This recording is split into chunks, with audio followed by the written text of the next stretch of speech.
If your Google Nest Cam wired is stuck offline, not showing anything, or refusing to reconnect in the app, a hard reset is usually the cleanest fix.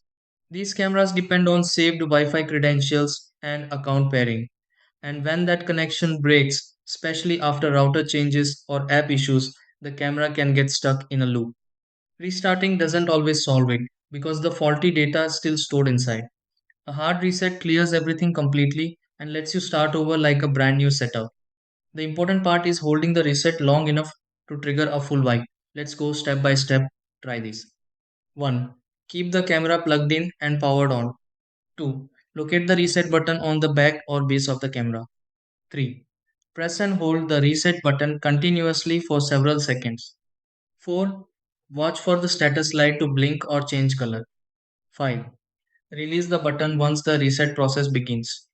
6. Open the Google Home app and set up the camera again.